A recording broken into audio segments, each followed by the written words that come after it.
agaasimaha guud ee wasaaradda diinta iyo awqaafta Soomaaliland Aadan Cabdilaahi Cabdalle ayaa faahfaahiyay sababta ay wasaaraddu tartanka Quraanka Kariimka ugu qabatay ardayda reer Soomaaliland ee ku nool gudaha caasimadda Hargeysa isagoo xusay tirada ardayda ka qayb qaadanaysa tartankaasi inta loo baahan yahay iyo waliba cidda martiqaadka u fidisay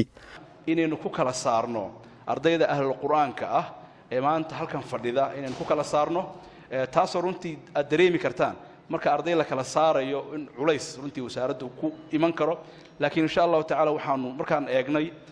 gudida ama lajnada aan u xulnay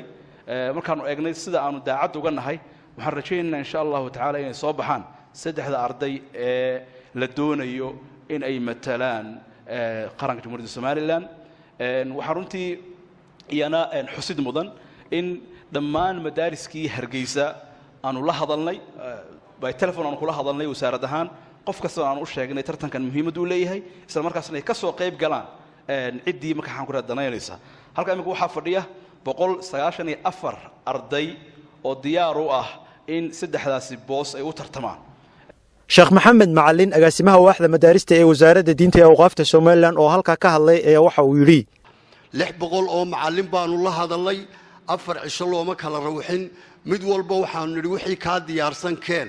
alxamdulilaahi rabbil caalamiin rag badan way cudur daarteen waxay yiraahdeen maanaan diyaar garoobin intii diyaar garowday waa nagan maanta kulmayna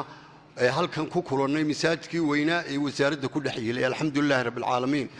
waxa weeye aad baa u mahadsantihiin kalsooni qaata maanta tartankaas 194 ka agaasimu sheegay ku fadhidaan saddexun baa laga xulanaya wasiirka wasaaradda diinta iyo awqaafta Soomaaliland Sheekh Khaliil Cabdilaahi Axmed ayaa guud ahaan ardayda tartankaasi ka qayb qaadanaysa ku booriyay inay si kalsooni leh u tartamaan isagoo tilmaamay ahmiyadda ay leedahay in kor loo qaado kitaabka Quraanka Kariimka ah wasiirka diinta iyo awqaafta Soomaaliland ayaa u mahadnaqay dawladda Djibouti ee ardayda reer Soomaaliland qaar kamid ah ku casuuntay inay ka qayb qaataan tartanka Quraanka Kariimka ee bisha barakeysan ee Ramadaan lagu qaban doono dalkaasi Djibouti waxaana uu sheegay in xiriir wada shaqeyneed ay leeyihiin wasaaradda diinta ee Djibouti kitaabkan Ilaahay subhanahu wa ta'ala qiimo weyn buu leeyahay hadalkiisi sharaf badan buu mudan yahay cidda qaatana sharaf bay mudan tahay waxaan aad iyo aad ugu mahad celinayaa dawladda Djibouti oo dawladda waanahay ah dawladdaas oo runtii wasaarad ahaan wasaaradda diinta iyo awqaafta hidaha ee dawladda Djibouti xiriir fiican naga dhaxeeyo oo runtii ay tahay sanadkii saddexaad isagoo kale nagu soo casuumaan tartanka sanadlaha ah ee loo bixiyay tartanka madaxweynaha Jamhuuriyadda Djibouti Mudane Ismaaciil Cumar Geelle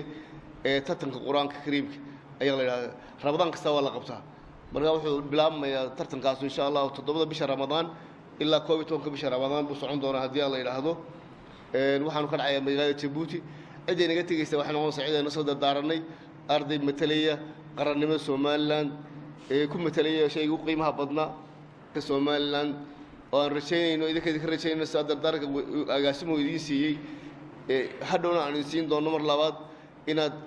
yaani diyaar garo adag oo maxaan ku raadayay aad la gashaan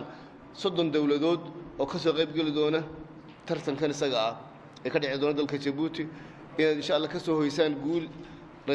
rajaynayno guul weyn mar bay noqonay gaadhnay muxuu ahaayay kaalinta labaad baan mar gaadhnay ugu dambeyntii ducaynaya Ilaahay baan ka baryay subhanahu wa ta'ala Ilaahay nagu guuleeyo karaamada Quraanka Ilaahay subhanahu wa ta'ala sharaf nagu siiyo walaalaheenan maxaan ku raadayay gudidan madax banaan ee tartanka muxuu ahaay hagaysa tartanka maxaan ku raadayay hogaaminaysana inuu Ilaahay subhanahu wa ta'ala waafajiyo xaqa